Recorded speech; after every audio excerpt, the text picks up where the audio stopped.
In this lesson, you'll learn how to use some commonly needed edit features to modify display, spacing, and capitalization issues you may encounter while editing. Here's one at the end of line 5. Mr. appears at the end of line 5, and the name which follows is at the beginning of line 6. Most reporters would prefer that the title Mr. always appear on the same line as the name that follows it. First, let's take a look at why this happens. I'm going to position the cursor on the word Mr. Then I'm going to click View, Dictionary Info, Query Real-Time Translations. This function will enable me to see how the steno that was written is defined in whatever dictionaries were used to translate the file. By the way, although the name says real-time, this function works whether or not the file was translated in real time. I can see that the steno for Mr. was defined just as Mr. In other words, it was defined just as though this title were another word.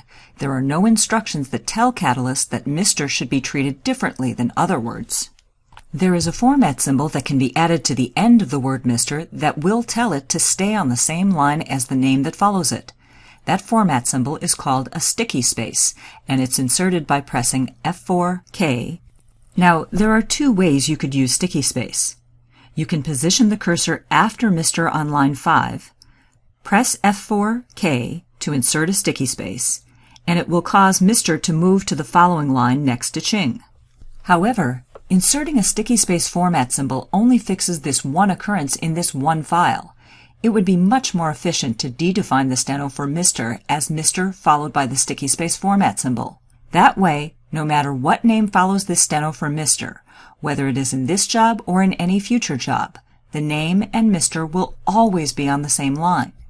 In other words, instead of fixing it each time it occurs in edit, adding this format symbol to the definition ensures that I fix it once and it's fixed forever. Let's go over the steps to dedefine a sticky space with a title by dedefining the title Doctor at the end of line 7.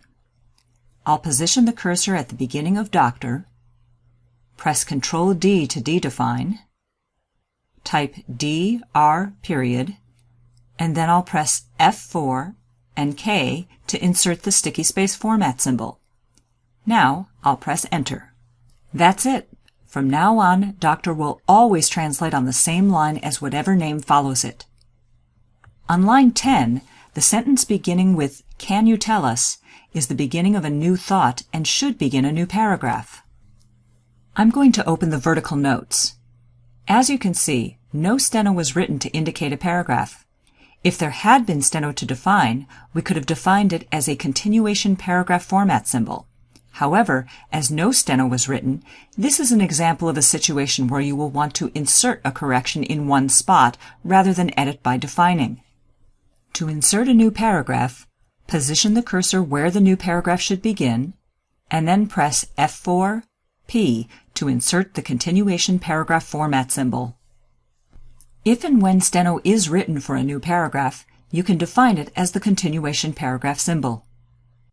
On line 14 is the name of a publication that should be initial capped. Once again, there are two ways to do this. You can use a command to initial cap the phrase in this one spot only, or you can define the phrase as initial capped. The cap uncap command can be used to fix it in this one spot only. Simply mark the phrase, then press Ctrl plus F5. Pressing Ctrl plus F5 again cycles to an all-capped state, and pressing it again returns the phrase to an all-uncapped state. If you want to define a word or phrase as initial capped, then after marking it, open the Preferred Define dialog box. Next, click the Cap button or press the shortcut key, Alt plus A. As you can see, the cap command in a Define, Global, or Replace dialog box copies the marked text to the new text field and initial caps it. If I click Cap again, it cycles just like the Cap Uncap Ctrl plus F5 command does.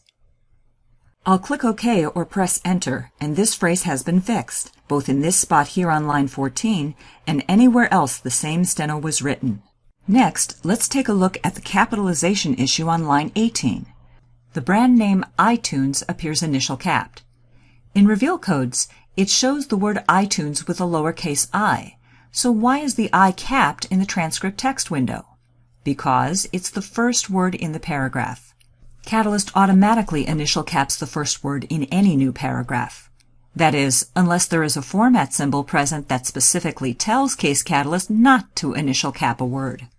The uncap next format symbol forces the next word to remain uncapped even if the word appears immediately after a paragraph format symbol or after punctuation that causes text to initial cap, such as a period, question mark, or colon. To insert the uncap next format symbol, you'll press F4, F5. As in each of the previous examples, you can either fix this in one spot by inserting the format symbol, or you can define steno with the format symbol to fix it for all future occurrences. As there are no occasions where the I in the brand name iTunes would be initial capped, and as you've got the steno here, it makes the most sense to define it. By the way, whenever you are defining text and the correct text already appears in the old text area of the dialog box, you don't have to retype that text. You can just press F6 to copy the text from the old text field to the new text field. Now, I'll add the uncap next format symbol before the word iTunes. I'll position the cursor at the beginning of iTunes and press F4, F5. I'll press Enter to complete the define, and there we go. The brand name now appears as it should. You are now familiar with some of the most common spacing and capitalization issues that can appear post-translation and how to fix them, either in one spot or by defining. To work smarter and not harder, always look for opportunities to fix something forever by defining versus fixing something for one spot only. One-spot editing should be reserved for situations where the desired steno is not present.